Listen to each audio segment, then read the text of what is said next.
IPL Indian premier league ಹಬ್ಬ ಶುರುವಾಗಿ ಒಂದು ವಾರ ಕಳೆದಿದೆ.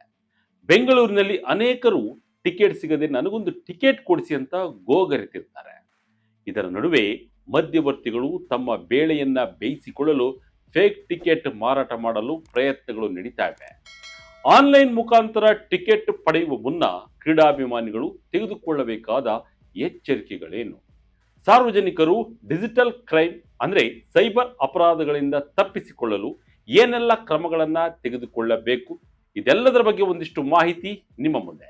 ಇದು ವಿಜಯ ಕರ್ನಾಟಕ ಡಿಜಿಟಲ್. ನಾನು ನಿಮ್ಮ ಶಂಕರ್ನ ಹೆತ್ತು. ನಿಮ್ಮ ಡಿಮ್ಯಾಂಡ್ ನಿಮಗೆ ಕತ್ತರಿ ಫಿಕ್ಸ್. ಅಧಿಕೃತ ಟಿಕೆಟ್ ಮಾತ್ರ ಮನ್ನಣೆ.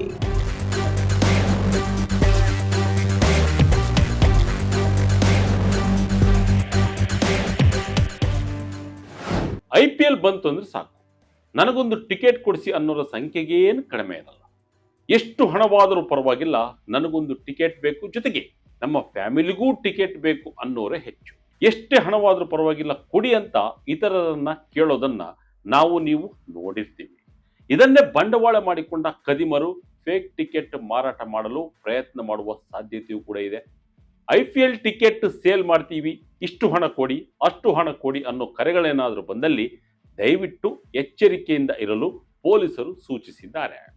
ಐಪಿಎಲ್ ಟಿಕೆಟ್ ಅನ್ನ ಆನ್ಲೈನ್ ಮುಖಾಂತರ ಮಾತ್ರ ಖರೀದಿ ಮಾಡಲು ಅವಕಾಶವಿದೆ. ಕ್ರೀಡಾಂಗಣದ ಬಳಿಯಾಗಲಿ ಅಥವಾ ಗೇಟ್ ಮುಖಾಂತರವಾಗಲಿ ಟಿಕೆಟ್ ಅನ್ನ ಪಡೆಯುವಂತಿಲ್ಲ ಅನ್ನೋ ಖಡಕ್ ಆದೇಶವನ್ನ ಕೆಎಸ್ಸಿಎ ಹಾಗೂ ಸರ್ಕಾರ ನೀಡಿದೆ. ಬಹಳಷ್ಟು ಭದ್ರತೆಯೊಂದಿಗೆ ಎಲ್ಲವನ್ನು ಕೂಡ ಪೊಲೀಸರು ನಿಯೋಜನೆ ಮಾಡುತ್ತಿದ್ದಾರೆ.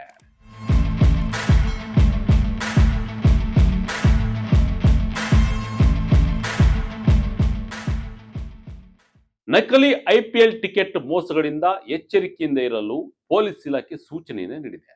ಜನರು ನಕಲಿ ಟಿಕೆಟ್ ಮಾರಾಟಗಾರರಿಂದ ಹೇಗೆ ಎಚ್ಚರ ವಹಿಸಬೇಕು ಅನ್ನೋದನ್ನ ನಾವು ನೋಡ್ತಾ ಹೋಗೋದಾದ್ರೆ, ಮೊದಲಿಗೆ ನಕಲಿ ಐಪಿಎಲ್ ಟಿಕೆಟ್ಗಳಿಗೆ ಮರುಳಾಗಬೇಡಿ. ಇದರಿಂದ ಜೊತೆಗೆ ಟಿಕೆಟ್ಗಳನ್ನ ಅಧಿಕೃತ ವೇದಿಕೆಗಳಿಂದ ಮಾತ್ರ ಖರೀದಿ ಮಾಡಿ. ಬೇರೆ ಯಾವುದನ್ನು ಕೂಡ ನಂಬಲು ಹೋಗಬೇಡಿ.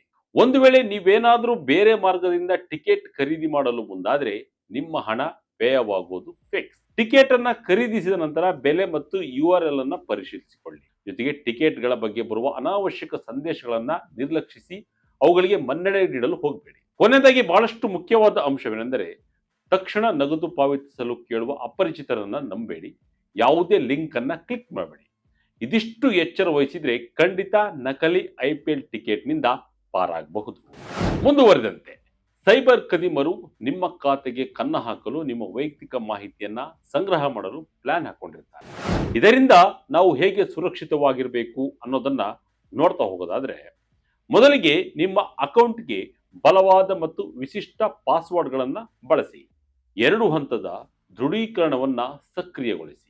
ಒಂದು ವೇಳೆ ಬೇರೆಡೆಗೆ ದಾಖಲೆಗಳನ್ನ ನೀಡಿದ್ದರೆ ಅಂತಹ ದಾಖಲೆಗಳನ್ನ ಸುರಕ್ಷಿತವಾಗಿ ನಾಶಪಡಿಸಿ. ನಿಮ್ಮ ಮಾಹಿತಿಯನ್ನ ದುರುಪಯೋಗಪಡಿಸಿಕೊಳ್ಳುವುದನ್ನ ತಡೆಯಲು ಸಂವೇದನಾಶೀಲ ದಾಖಲೆಗಳನ್ನ ಸರಿಯಾಗಿ ನಾಶಪಡಿಸಿ. ಫಿಶಿಂಗ್ ಮೋಸಗಳಿಂದ ಎಚ್ಚರಿಕೆಯಿಂದಿರಿ. ಸಂದೇಹಾಸ್ಪದ ಲಿಂಕ್ಗಳನ್ನ ಕ್ಲಿಕ್ ಮಾಡಬೇಡಿ. ಇಮೇಲ್ ಕರೆಗಳು ಅಥವಾ ಸಂದೇಶಗಳ ಮೂಲಕ ವೈಯಕ್ತಿಕ ಮಾಹಿತಿಯನ್ನ ಹಂಚಿಕೊಳ್ಳಬೇಡಿ. ನಿಮ್ಮ ಕಾರ್ಡ್ಗಳನ್ನ ಸುರಕ್ಷಿತವಾಗಿರಿಸಿ. ಡೆಬಿಟ್, ಕ್ರೆಡಿಟ್ ಕಾರ್ಡ್ಗಳನ್ನ ಜಾಗರೂಕತೆಯಿಂದ ಬಳಸಿ. ನಿಮ್ಮ ಪಿನ್ ಅಥವಾ OTPಯನ್ನ ಯಾರೊಂದಿಗೂ ಕೂಡ ಹಂಚಿಕೊಳ್ಳಬೇಡಿ. ಡಿಜಿಟಲ್ ಸಾಧನಗಳನ್ನ ಸುರಕ್ಷಿತಗೊಳಿಸಿ. ಆಂಟಿವೈರಸ್ ಸಾಫ್ಟ್ವೇರ್ ಅನ್ನ ಇನ್ಸ್ಟಾಲ್ ಮಾಡಿ ಮತ್ತು ನಿಮ್ಮ ಸಾಧನಗಳನ್ನ ಹಾಗೂ ಆಪ್ಗಳನ್ನ ನಿಯಮಿತವಾಗಿ ನವೀಕರಿಸಿ. ಮಾಹಿತಿಯ ಹಂಚಿಕೆಯನ್ನ ಮಿತಿಗೊಳಿಸಿ. ಸೋಷಿಯಲ್ ಮೀಡಿಯಾ ಅಥವಾ ಸಾರ್ವಜನಿಕ ವೈಫೈ ಬಳಕೆ ವೇಳೆ ವೈಯಕ್ತಿಕ ಮಾಹಿತಿಯನ್ನು ಹಂಚಿಕೊಳ್ಳುವಾಗ ಎಚ್ಚರದಿಂದ ಇರಿ. ನಕಲಿ ಆಫರ್ಗಳ ಬಗ್ಗೆ ಇರಲಿ ಎಚ್ಚರ. ನಿಮ್ಮ UPI ಪಿನ್ ಶೇರ್ ಮಾಡಬೇಡಿ.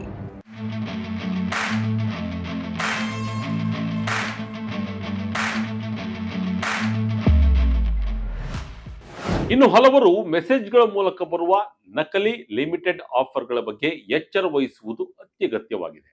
ವಂಚಕರು ನಕಲಿ ಸೀಮಿತ ಅವಧಿಯ ಆಫರ್ಗಳನ್ನು ಬಳಸಿ ನಿಮ್ಮನ್ನ ತ್ವರಿತ ನಿರ್ಧಾರಗಳಿಗೆ ಒತ್ತಾಯಿಸ್ತಾರೆ. ಅಂತಹ ಕರೆಗಳ ಬಗ್ಗೆ ಎಚ್ಚರ ವಹಿಸಿದ್ರೆ ಅಂತಹ ವಂಚಕರಿಂದ ತಪ್ಪಿಸಿಕೊಳ್ಳಬಹುದು. ನೀವು ಕ್ಲಿಕ್ ಮಾಡುವ ಮೊದಲು, ಹಣ ಪಾವತಿಸುವ ಮೊದಲು ಅಥವಾ ನಿಮ್ಮ ವಿವರಗಳನ್ನ ಹಂಚುವ ಮೊದಲು ಎರಡೆರಡು ಬಾರಿ ಪರಿಶೀಲಿಸಿಕೊಂಡರೆ ಉತ್ತಮ. ಸೈಬರ್ ವಂಚನೆಗೆ ಒಳಗಾಗಿದ್ದಲ್ಲಿ ಪೊಲೀಸ್ ಸಹಾಯವಾಣಿ 1930ಗೆ ಕರೆ ಮಾಡಿದ್ರೆ ನಿಮಗೆ ತಕ್ಷಣ ಪರಿಹಾರ ಖಂಡಿತ ಸಿಗುತ್ತೆ. ಕರೆ ಮಾಡುವುದನ್ನ ಯಾವುದೇ ಕಾರಣಕ್ಕೂ ತಡ ಮಾಡಬೇಡಿ. ನಿಮ್ಮ UPI ಪಿನ್ ಬಹಳಷ್ಟು ಪ್ರಮುಖವಾಗಿ. ಈ ನಂಬರ್ ಅನ್ನು ಯಾರೊಂದಿಗೂ ಕೂಡ ಹಂಚಿಕೊಳ್ಬೇಡಿ. ಅನುಮಾನಾಸ್ಪದ ಲಿಂಕ್ಗಳು ಅಥವಾ SMS ಮೂಲಕ ಬಂದ ಪಾವತಿ ವಿನಂತಿಗಳನ್ನ ಕ್ಲಿಕ್ ಮಾಡಬೇಡಿ.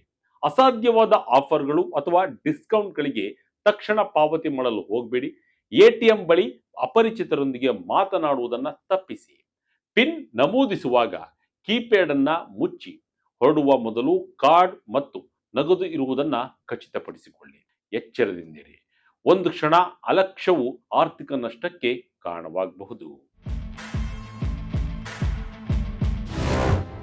ಡಿಜಿಟಲ್ ಅರೆಸ್ಟ್ ಕಾನೂನು ಇದೆಯಾ? ಸೈಬರ್ ವಂಚನೆಗೆ ವೃದ್ಧರೇ ಟಾರ್ಗೆಟ್.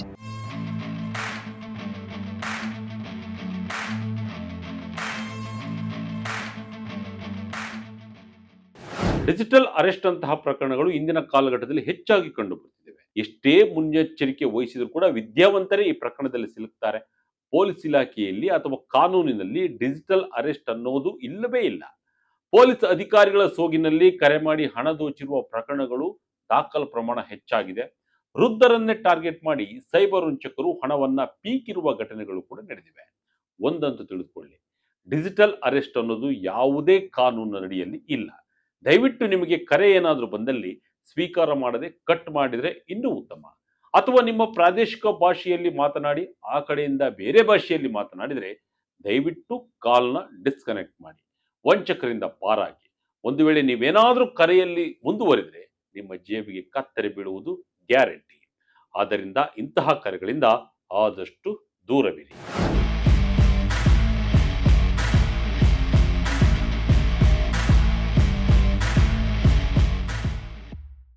ಒಟ್ಟಿನಲ್ಲಿ ಬೆಂಗಳೂರು ಸೇರಿದಂತೆ ಅನೇಕ ಕಡೆ ಸೈಬರ್ ವಂಚನೆ ಮುಕ್ತವಾಗಬೇಕೆಂದ್ರೆ ಸೈಬರ್ ಪೊಲೀಸರ ಕಾರ್ಯಕ್ಷಮತೆಯ ಜೊತೆ ಜನರ ಸಹಕಾರವೂ ಕೂಡ ಅತ್ಯಗತ್ಯ. ಸದ್ಯ ಇದೀಗ IPL ನಡೀತಿರೋದ್ರಿಂದ ಯಾವುದೇ ನಕಲಿ ಕರೆಗಳಿಗೆ ಕಿವಿ ಕೊಡಬೇಡಿ. ನಕಲಿ ಹಾವಳಿಗಳು ಹೆಚ್ಚಾಗ್ತಿರುವುದರಿಂದ ಪ್ರಕರಣಗಳ ಸಂಖ್ಯೆಯೂ ಹೆಚ್ಚಾಗ್ತಾ ಇದೆ. ದೇಶದಲ್ಲಿ ಸೈಬರ್ ಅಪರಾಧಗಳನ್ನು ತಡೆಗಟ್ಟಲು ಅನೇಕ ರೀತಿಯಲ್ಲಿ ಸರ್ಕಾರ ಶ್ರಮ ವಹಿಸುತ್ತಿದೆ ಕೂಡ. ಹೀಗೆ ಅನೇಕ ರೀತಿಯಲ್ಲಿ ಇದೇ ರೀತಿಯ ಕರೆಗಳೇನಾದ್ರು ಬಂದಂತ ಸಂದರ್ಭದಲ್ಲಿ ತಕ್ಷಣ ಕರೆಯನ್ನ ಕಟ್ ಮಾಡಿ. ಇಲ್ಲವಾದಲ್ಲಿ ಪೊಲೀಸ್ ಸಹಾಯವಾಣಿಗೆ ಕರೆ ಮಾಡಿ ತಿಳಿಸಿ. ಈ ಎಚ್ಚರಿಕೆಯ ಸಂದೇಶವನ್ನ, ಈ ಉಪಯುಕ್ತವಾದ ಮಾಹಿತಿಯನ್ನ ನಿಮ್ಮ ಸ್ನೇಹಿತರೊಟ್ಟಿಗೂ ಹಂಚಿಕೊಳ್ಳಿ. ಇದಾಗಿತ್ತು ಈ ಕ್ಷಣದ ಇಂಟ್ರೆಸ್ಟಿಂಗ್ ಸ್ಟೋರಿ. ಇದೇ ರೀತಿಯ ಸ್ಟೋರಿಗಾಗಿ Vijaya Kanaka website, YouTube page, Facebook page follow ಮಾಡ್ತಾ ಇರಿ. ಧನ್ಯವಾದಗಳು.